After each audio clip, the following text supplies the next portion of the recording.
ke arah monarki, tapi demokrasi. Ke arah monarki, ya, tetapi demokratis.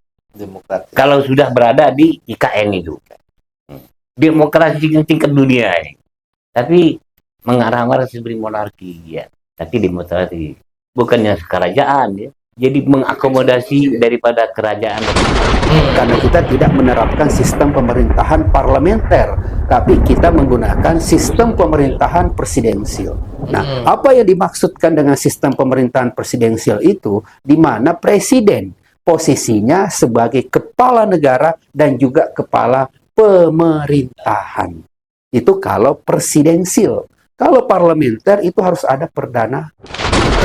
Nah, terkait dengan suksesi kepemimpinan nasional, sebenarnya stigma kepemimpinan nasional itu ketika ibu kota negara berada di Jawa, berarti terjadi Jawa sentris. Tapi dalam konteks implementasi demokrasinya, siapapun yang bisa mencalonkan menjadi presiden dan wakil presiden itu sepanjang memenuhi syarat konstitusional, itu boleh.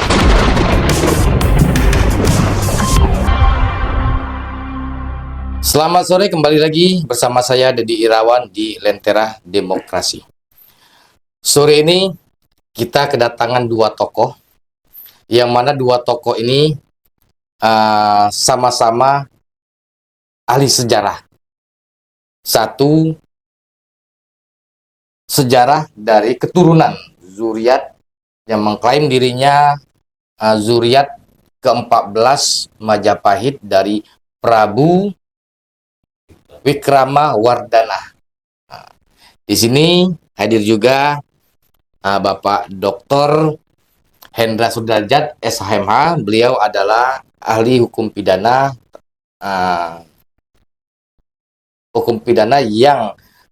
yang memperdalami tentang hukum pidana sejarah Nusantara. Ya. Selamat sore, Bapak. Selamat sore, Bung Dedi. Nah, di sini kemarin saya kembali ke Pak Rahman Martabaya dulu. Minggu lalu Pak Rahman Martabaya mengaku bahwa mengklaim diri Bapak sebagai keturunan zuriat ke-14 Majapahit. Kalau boleh tahu, silsilahnya itu seperti apa, Pak? Terima kasih. Assalamualaikum warahmatullahi wabarakatuh. Waalaikumsalam warahmatullahi wabarakatuh. Om Santi Om Swastiastu, Namo Buddhaya, salam kebajikan. Saudara-saudara sebangsa dan setanah air, dimanapun Anda berada, itu adalah salam setelah terbentuknya Badan Penguatan Ideologi Pancasila. Itu salam Bhinneka Tunggal Ika. Mengenai sejarah dari leluhur Majapahit, itu Wikramawardhana, ini saya akan membuka sejarah yang sebetulnya. Maaf ini, karena selama ini sejarah yang dibikin ini, yang ada sekarang ini, itu intervensi Belanda. Ini sebenarnya begini. Pada waktu Wikramawardhana menjadi Raja Majapahit, dia mengawini anaknya Raja Hayam Wuruk, Kusumawardhani sebagai permaisuri. Dia menjadi raja di Majapahit, raja yang terakhir. Kemudian hari dia juga kawin dengan selir, seorang selir. Namanya selir itu ada juga di catatan saya itu di Wikramawardhana. Jadi dengan singkat cerita bahwa setelah Wikramawardhana memerintah, itu bukan diberikan kepada anak dari permaisuri, ya Kusumawardhani, anak Hayam Wuruk, tetapi diberikan kepada anak dari selir. Maaf, 1000 kali maaf, bahwa yang memerintah di Jawa pada sampai saat ini, saya bisa mempertanggungjawabkan lahir dan batin, dan ada bukti, bahwa yang memerintah di Jawa sampai saat ini itu adalah keturunan dari selir. Ya, terjadinya di Surakarta, Yogyakarta, dan lain-lainnya itu dari istri selir, dari Kertawijaya. Kertawijaya yang memerintah setelah Wikramawardhana. Jadi anak dari istri permaisuri Wikramawardhana, yang istrinya anak Hayam Wuruk, itu tidak diberikan jabatan pengganti Wikramawardhana, tapi diberikan kepada keturunan anaknya dari selir. Sehingga namanya yang Wekas Ing Prabu, nama waktu itu masih nama Buddha Hindu, atau yang Wekas Ing Suha itu yang Jagat Prabu bin Wikramawardhana. Waktu itu anak yang Wekas Ing Suha ini namanya Sang Hyang Rakyan Sakti, Sang Hyang Rakyan Sakti yang nama kemudian hari namanya Pangeran Adipati Arya Negara yang ke Sumatera pada tahun 1425 setelah terjadinya perang di atas ya perang Parekrek itu, perebutan kekuasaan. Jadi maksud saya yang ke Sumatera ini itu keturunan dari Permaisuri Wikramawardhana. Saya ada piagamnya. Piagam saya itu tahun 1703, belum terbentuk Surakarta Linggarjati ya, 55 ya. Perjanjian Giyanti. Perjanjian Giyanti 55 dan perjanjian yang terbentuknya Yogyakarta 56. Kita sudah lebih tua piagam kita itu. Yang mengatakan bahwa yang ke Sumatera ini keturunan dari Raja Jawa. Dulu nggak ada bilang Raja Jawa. Itu piagamnya ada saya simpan di Museum SMB 2. Itu tulisan belakang segi 8. Isinya segi 8 itu alamat Pangeran Ratu Senapati Ing Ngalogo Demong Wewengkon Palembang Darussalam 1115 Hijrah. 115 Hijrah itu kalau dikonversikan ke Masehi itu 1703. Kalau dikonversikan ke aksara Jawa, tahun Saka Jawa itu 1625 Saka.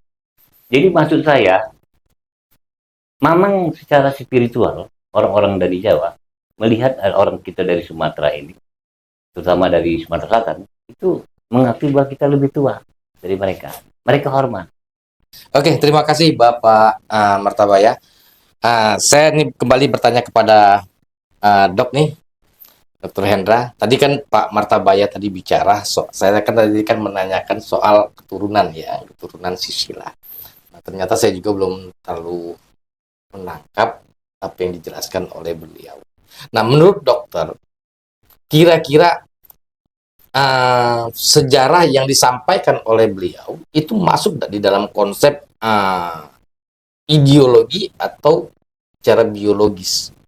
Ya, jadi saya mengawali pada sebuah narasi bahwa yang pertama itu saya kan tidak ingin mencari suatu orisinalitas atau autentifikasi. Apakah dalam konteks dari Pak Rahman Martabaya bahwa autentifikasi dan orisinalitas asal-usul. Tetapi saya lebih kepada suatu narasi akademik. Bahwa yang namanya generasi itu kan ada dua sesungguhnya. Sebagaimana pada podcast sebelumnya saya katakan. Yang pertama adalah generasi secara biologis, di mana biologis itu lahir dari ayah dan ibu gitu kan, itu secara biologis. Kemudian generasi secara ideologis. Nah, ideologis itu adalah yang memahami suatu ajaran. Tetapi ketika kemudian generasi itu adalah generasi secara biologis, otomatis memahami secara ideologis. Tapi belum tentu generasi ideologis adalah generasi secara biologis.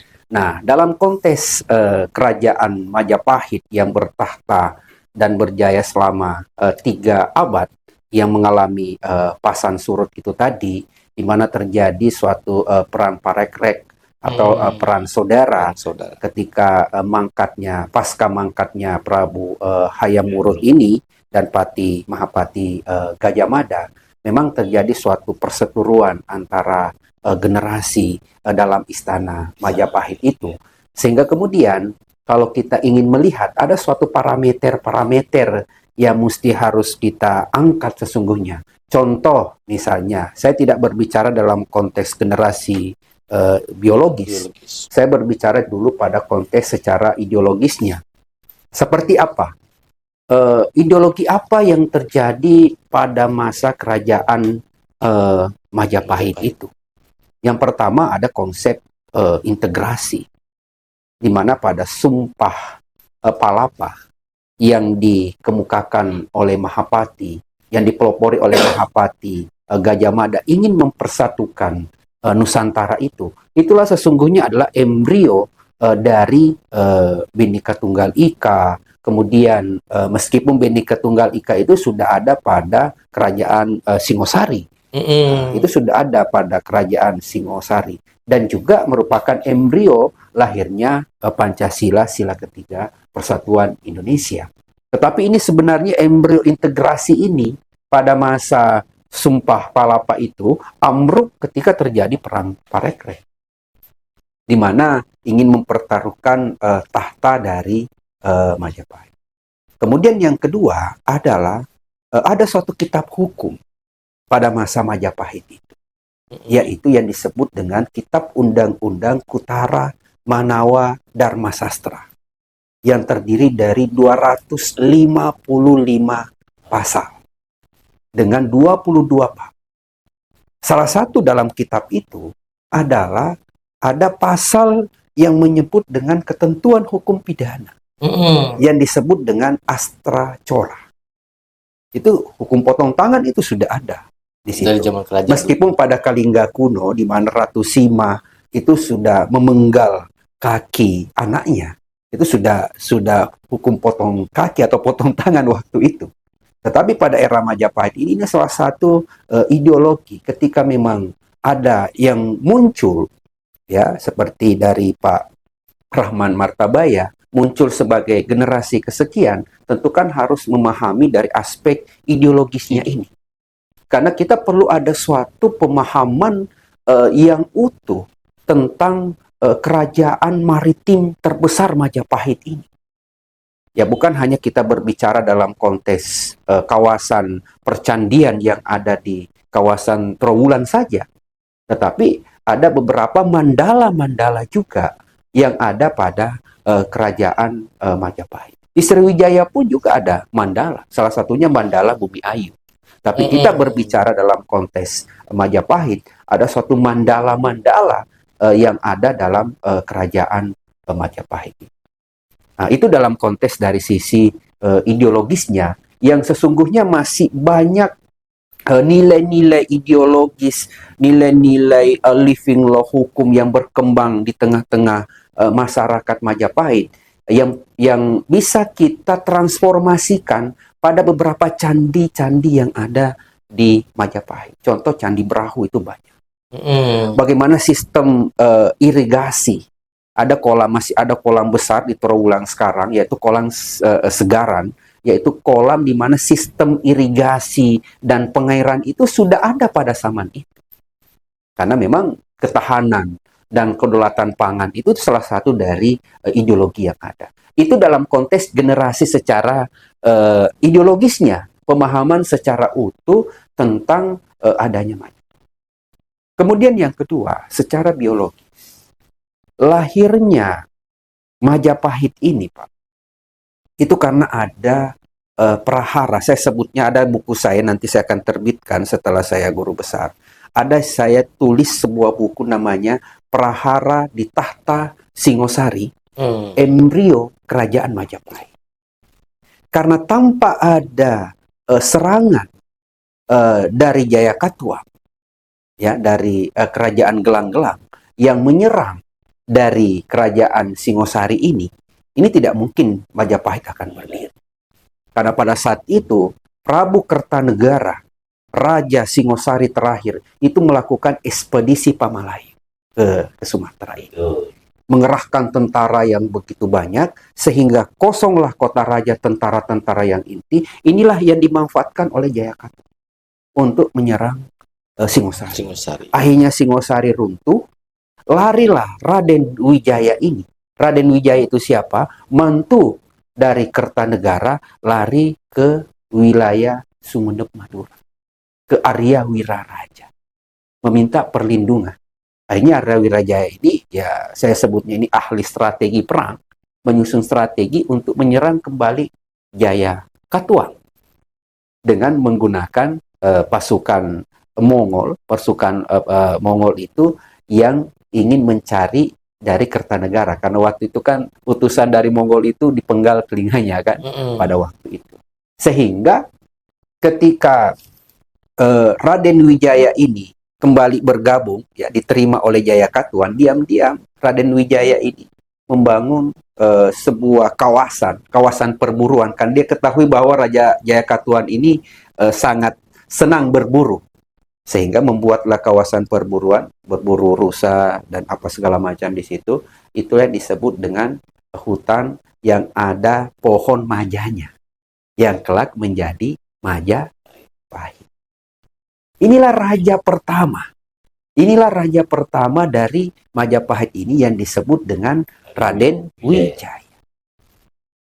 Inilah yang menjadi founding father dari kerajaan Majapahit. Artinya dengan kalau kita artinya ini harus dibuktikan secara Dari awal dulu itu kan, Dari dari awal terus berlanjut raja kedua, kemudian raja ketiga Tribuana Tunggadewi yang sebenarnya arsitekturnya adalah Gayatri. Siapa itu Gayatri? Gayatri anak dari Kertanegara, istri dari Raden Wijaya. Nah, ketika Tribuana Tunggadewi itu kemudian diganti lagi oleh Hayam Wuruk. Nah, apa yang disampaikan oleh Pak Rahman Martabaya ini pada generasi Wikrama Wardana setelah dari Hayam Wuruk itu.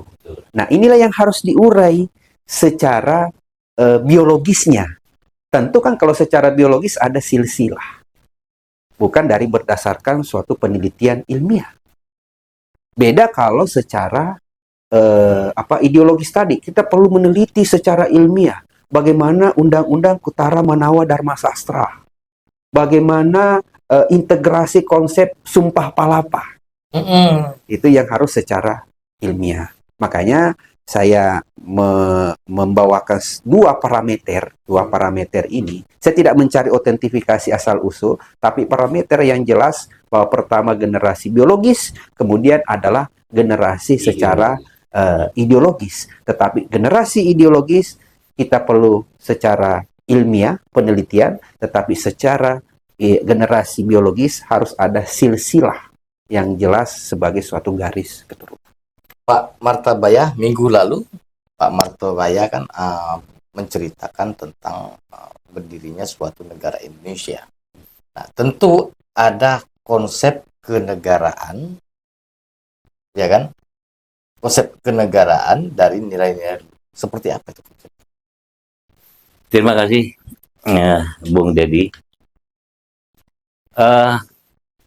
Menurut amanah dari Profesor Dr. Insinyur Hidayat Atmaja yang disampaikan kepada saya sebelum beliau wafat, bahwa pemerintah yang paling ideal di seluruh di jagat raya ini adalah pemerintahan saat Nabi Muhammad membangun Madinah.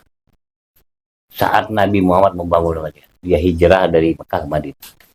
Dia waktu itu di Madinah, dia itu ada menerbitkan suatu piagam Madinah. Di dalam piagam Madinah itu, tadinya itu ada syariat Islam. Namun kemudian setelah dari kawan-kawan sahabat Nabi ini, 4 sahabat ini, mengusulkan supaya jangan pakai itu. Karena di Madinah ini masih terdiri dari bermacam-macam suku dan agama. Sehingga Nabi mengambil suatu keputusan dari 4 sahabat tadi. Dia membuat piagam Madinah yang artinya yang ini ada dari Profesor, bahwa piagam Madinah yang dibentuk Nabi itu adalah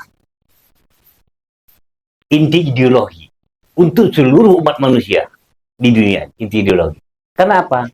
Waktu dia ke sana membentuk Madinah itu, dia belum diakui sebagai Rasulullah oleh para penduduk sana, karena terdiri dari berbagai macam agama dan suku. Sehingga dia mengambil kesimpulan waktu itu dia oleh masyarakat Madinah itu dijuluki sebagai pemimpin atau kepala negara di Madinah. Sehingga setiap keputusan Rasulullah tadi dengan 4 sahabat tadi dengan masyarakat sana, apa yang diputuskan mereka setuju semua. Yaitu pertama, bahwa kita akan membuat suatu perjanjian, suatu peraturan atau undang-undang. Dibuatlah waktu itu oleh Madinah, oleh Nabi, suatu peraturan perundang-undangan. Apabila Anda ingin berdiam di Madinah ini, Anda harus mematuhi peraturan ini. Nah, peraturan ini yang sekarang Itulah yang dikatakan oleh undang-undang, peraturan pemerintah, impres kepres, juknis juklak. Nah itulah karena untuk menambah dari memenuhi kebutuhan dari peraturan yang dibuat oleh Rasulullah itu. Nah sehingga apabila ada yang melanggar oleh piagamnya itu, oleh Rasulullah itu, akan harus keluar dari Madinah. Sehingga Madinah jadi pusat penyebaran Islam. Kemudiannya. Jadi begini maksud saya, ini pemerintah ke depan Indonesia ke depan harus meniru cara Nabi memerintah di Madinah. Dia itulah inti dari segala inti Ratu Adil di dunia ini. Karena setiap dia bermusyawarah baik dengan sahabat dan yang lain, itu tidak ada yang protes, menerima semua. Sehinggalah terjadi di kota Madinah sekarang ini. Nah, kalau ke depan ini pemerintah Indonesia meniru kita mengambil cara Nabi Rasulullah memerintah di Madinah, Indonesia akan menjadi pusat peradaban dunia dan akan menjadi negara adidaya di kemudian hari. Ya, kita nggak tahu apa kata 2045 apa nggak tahu, tapi kita sudah mengarah ke sana. Karena apa? Begitu SKN pindah, ibu kota negara Republik Indonesia pindah dari Pulau Jawa, itu kita akan menjadi negara yang paling demokrasi di jagat ini. Karena apa? Siapapun bisa menjadi RI 1. Nggak harus orang Jawa terus.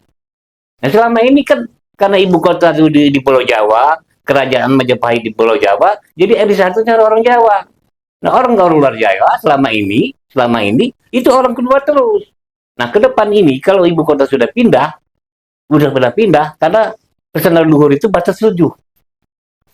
Ibu kota di Jakarta itu batas presiden ke-7 harus pindah. Kalau tidak, nggak tahulah keadaan Indonesia. Jadi maksudnya ke depan ini kita harus benar-benar mendukung terjadinya ibu kota pindah. Kenapa? Ada alasan. Selama ini udah bertahun-tahun yang lalu terjadi banjir di ibu kota. Itu adalah suatu peringatan dari Yang Maha Kuasa bahwa segera pindahkan agar nggak terjadi banjir ibu kota itu IKN. Nah, itulah. Makanya sampai hari ini banjir terus. Itu ada peringat dari Yang Maha Kuasa bahwa memang Jokowi itu benar memindahkan ibu kota itu karena pesan leluhur dari Majapahit. Saya ini keturunan Majapahit. Nggak mungkin saya menjelekin diri saya sendiri kan. Nah itulah makanya saya bilang dengan Pak Profesor ngomong selama ini dia 3 presiden ini SBY, Jokowi dan si ini nih Jokowi dan Prabowo itu ada suratnya ke beliau, tapi baru saya ngirim amanah beliau itu bahwa mengatakan bahwa ya ibu kota IKN itu karena dalam sejarah lama di pelajari Pak Hidayat itu bahwa dulu ibu kota kita ini itu intervensi Belanda agar supaya di Batavia ibu kota. Karena apa? Karena di sinilah letaknya kerajaan Majapahit besar. Nah, makanya dari spiritual Majapahit memberi masukan juga mungkin kepada rombongan BPU PKI membentuk Pancasila ini bahwa ibu kota itu di Jakarta. Ibu kota di Jakarta. Kemudian hari setelah 7 keturunan harus pindah. Ibu kota harus pindah dan tidak harus orang Jawa lagi. Mungkin dari pulau lain dari mana. Kita contoh seperti Amerika. Amerika itu hebat di zamannya Barack Obama. Barack Obama itu bukan orang asli Amerika, tapi dia bisa menjadi presiden Amerika. Karena itulah demokrasi. Diterapkan demokrasi itu. Nah itulah kira-kira makanya saya bercerita tentang sejarah. Jadi presiden ke-9 ini itu nanti akan di luar Pulau Jawa ya, iya. Pak, ya. Okay. Ibu katanya pindah gitu. Nah, baik Pak Martabaya, tadi Pak Martabaya tadi menjelaskan ini tentang Piagam Madinah ya. Piagam Madinah itu salah satunya menjelaskan tentang pemerintahan ya, pemerintahan yang mana pemerintahan itu yang menurut Rasulullah. Sekarang menurut Bapak Indonesia saat ini apakah sudah betul Indonesia ini menerapkan presidentil yang menurut Rasulullah. Baiklah saudara-saudara sebangsa dan setanah air. Di dalam masa Rasulullah memerintah, dia tidak pernah menggunakan ayat-ayat atau tafsir-tafsir dalam dia memerintah sebagai kepala negara. Kenapa? Karena dia tidak, artinya itu bukannya negara Islam yang dibentuk waktu itu. Sehingga dia tidak pernah berbicara kepada masyarakat tentang tafsir-tafsir atau ayat-ayat Al-Quran, nggak pernah. Dia berdasarkan dia kesepakatan musyawarah. Jadi pemerintahan sekarang ini, kalau meniru zaman Rasulullah, itu paling baik. Kita di sila keempat itu, kerakyat yang dipimpin oleh Imam Besar itu, kita harus bermusyawarah. Dalam musyawarah ini, betul parlementer itu, presidensial, tapi bukan suara terbanyak. Bukan suara terbanyak. Yang dicari itu kesepakatan yang terbaik. Istilahnya, contoh seperti penanggulangan. Kalau akan terjadi sesuatu, itu harus ada penanggulangan. Ini yang dipikirkan mereka, penanggulangan, bukan akibat. Ya. Terjadinya akibat itu karena tidak ada penanggulangan sebelumnya. Nah, Rasulullah begitu. Dia memikirkan bahwa di dalam pemerintah itu kita lihat dulu sebab akibatnya. Itu hukum alam itu. Sunatullah. Jadi maksud saya itu, kita sebagai pemimpin itu harus bersikap adil ke seluruh rakyat Indonesia yang terdiri dari macam-macam ras, agama, harus bersatu di dalam Pancasila kita. Nah, begitu juga kronologis terbentuknya Pancasila kita. Pancasila, karena Soekarno bilang dulu dalam ijaz merah itu, dalam buku yang satu lagi itu bawah bendera revolusi, Pancasila digali dari nilai-nilai luhur bangsa Indonesia. Pancasila kita digali dari nilai luhur bangsa Indonesia. Ternyata sudah ditemukan dari kerajaan tiga tadi. Ya, artinya Buddha, Hindu masuk. Artinya sudah benar ini konsep presidentil untuk Indonesia. Betul, cuman cara pelaksanaannya yang tidak tepat. Nah, cara pelaksanaannya. Kita nggak pakai suara terbanyak. Musyawarah kita. Harus dalam musyawarah itu tidak ada suara terbanyak atau minoritas. Tetapi kesepakatan bersama. Nah, itulah. Seperti apa itu, Pak? Ya seperti dalam Nabi kan, seperti Nabi dulu kan kalau dia bermusyawarah dengan 4 sahabat dengan masyarakat itu, dia dikasih tahu, disampaikan ke masyarakat. Hari ini masyarakat menerima semua, benar semua. Menurut pikiran masyarakat waktu itu. Nah, sehingga terjadinya negara Madinah itu karena itu. Nah, bentuknya, Pak? Bentuknya itu sebenarnya ke arah monarki, tapi demokrasi. Ke arah monarki, ya, tetapi demokratis. Kalau sudah berada di IKN itu. Demokrasi yang tingkat dunia ini. Tapi mengarah-arah seperti monarki, ya. Tapi demokrasi. Bukannya kerajaan, ya. Jadi mengakomodasi daripada kerajaan dan republik. Dua-dua. Unsur kerajaannya ada, republiknya juga ada. Seperti Rusia. Seperti Rusia ya. Nah, saya nggak tahu sejarah Rusia itu, nggak paham. Tapi maaf ya, apa yang dikatakan profesor ini tadi, 90% itu benar. Karena dia menceritakan di atas Wikramawardhana sampai ke Raden Wijaya. Nah, saya kalau ini baru nyerepet saya. Rupanya dipertegas oleh beliau.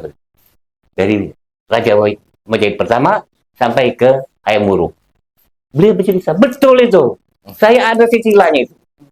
Yang disebutkan beliau tadi. Okay. Ya Gayatri, siapa-siapa itu. Ada semua, ada di saya. Maka saya lihat, wah ini nyambung. Beliau, dia menceritakan di atas Wikramawardhana. Saya menceritakan ke bawah Wikramawardhana. Nah, itulah kira-kira. Oke, Pak Martabaya.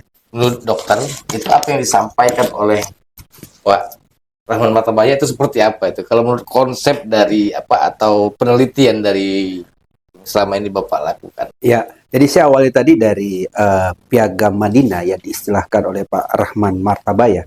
Jadi saya lebih senang menyebutnya Konstitusi Madinah. Jadi Konstitusi Madinah itu lahir ketika Rasulullah hijrah dari kota kelahirannya Mekah ke Madinah.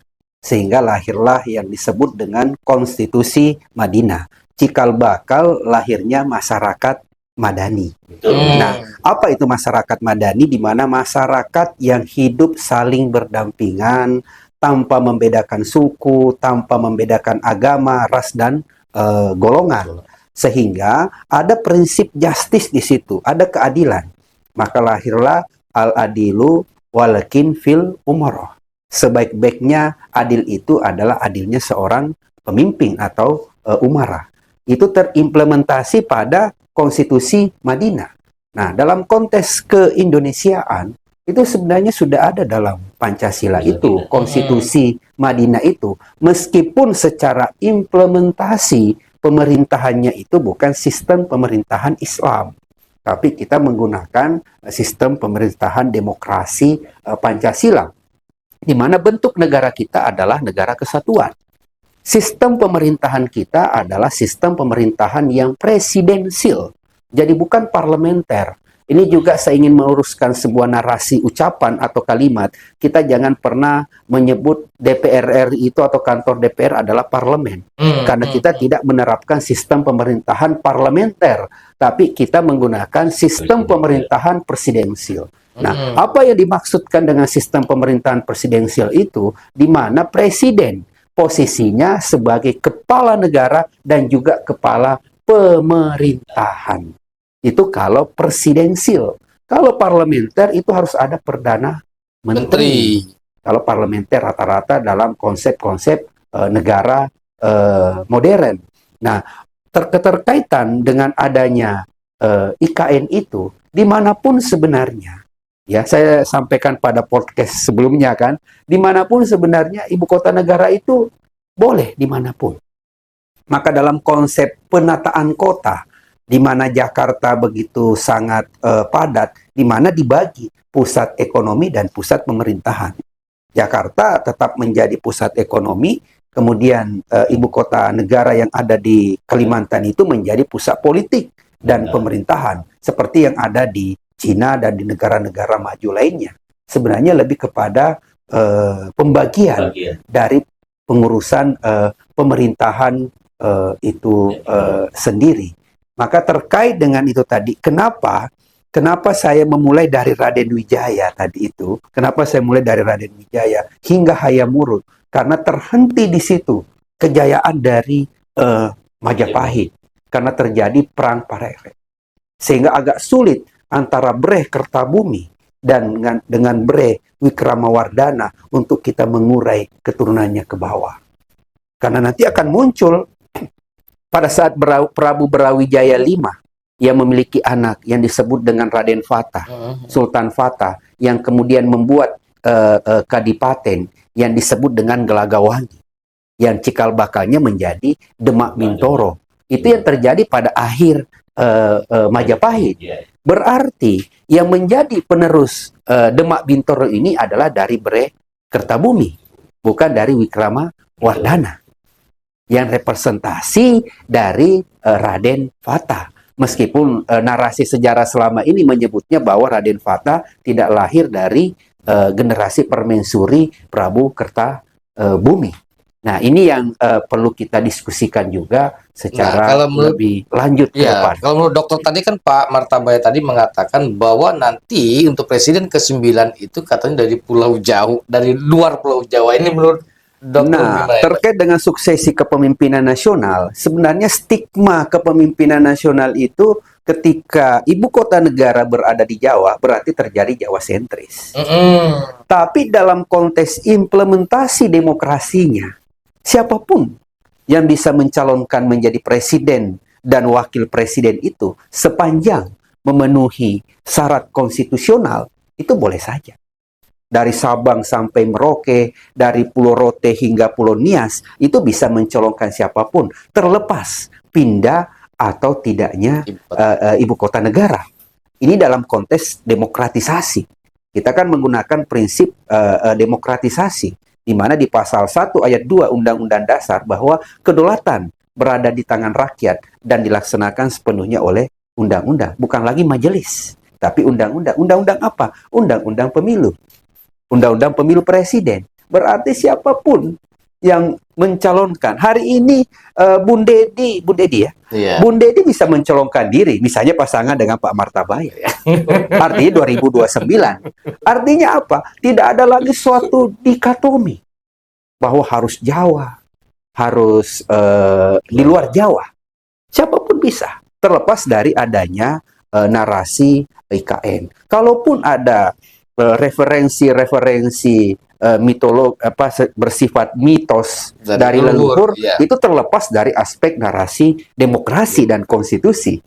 Nah, sedangkan kan kita berbicara pada konteks negara hukum yang demokratis dan konstitusional. Nah, Dok, tadi Pak Martabaya tadi mengatakan bahwa negara yang monarki demokrasi. Nah, itu seperti apa itu pandangan? Jadi sudah ideal sesungguhnya kita dalam bentuk negara kesatuan. Negara kesatuan dengan konsep republik, dengan sistem pemerintahan yang presidensial. Tetapi dalam aspek implementasinya, dalam konteks pemerintahan dan penegakan hukum, kita harus secara asimetris. Tidak secara simetris. Apa yang dimaksud dengan pemerintahan? Bahkan Pak Tito Karnavian kemarin, Mendagri itu menggagas tentang pemilu asimetris. Kalau dilihat saya podcast sebelum Pak Tito Karnavian menggagas pemilu asimetris, saya sudah mengemukakan itu di tahun 2022. Malah ada di podcast saya di salah satu media. Boleh ditelusuri jejak digitalnya. Kembali kepada konsep ideal pemerintahan yang asimetris dan penegakan hukum yang asimetris, apa yang dimaksudkan itu? Dengan menghargai local wisdom dan kearifan lokal masing-masing wilayah yang ada di Indonesia. Karena konsep keberagaman kita tadi, konsep kebinekaan kita tadi, dan ada kearifan masyarakat lokal yang ada. Contoh Sumatera Selatan, kita punya simbol cahaya. Kita punya konsep RC ala simbol cahaya, yaitu tepung tawar. Itu konsep penegakan secara asimetris. Kita berbicara penegakan hukum ya, kita berbicara tentang sistem demokrasi yang asimetris. Bagaimana kalau kita mengadopsi sistem seperti pemilihan pesira, para pemimpin marga? Itu kan konsep secara asimetris. Kita jangan mengadopsi pesira yang dimodifikasi oleh pemerintahan kolonial, tapi yang betul-betul pada konteks pesira yang sesuai dengan yang pernah berlaku di Kesultanan Palembang Darussalam ini. Kemudian sistem pemilu noken itu kan terjadi juga di Papua. Itu bahagian dari asimetris. Nah, yang selama ini pemerintah pusat itu mengabaikan itu. Ini perlu kita tingkatkan kembali, apalagi dalam Undang-Undang Nomor 20 Tahun 2025 tentang Kitab Undang-Undang Hukum Acara Pidana, itu sudah memberikan ruang terhadap hukum pidana adat untuk kita angkat kembali. Tetapi karakteristik dari hukum pidana tertulis maka harus di-backup oleh peraturan daerah. Kembali kepada keinginan dan kebijakan dari pemerintah daerah, baik provinsi maupun kabupaten. Begitu, Bu. Baiklah pemirsa, tadi kita sudah berbicara dengan dua narasumber kita, yaitu Bapak Martabaya, seorang yang mengklaim dirinya sebagai zuriat ke-14 dari Kerajaan Majapahit. Nah, di sebelah saya tadi sebagai narasumber kita yaitu Dr. Bapak Hendra Hudrajat SHMH. Baiklah pemirsa, saya Dedi Irawan undur diri di Lentera Viral Demokrasi.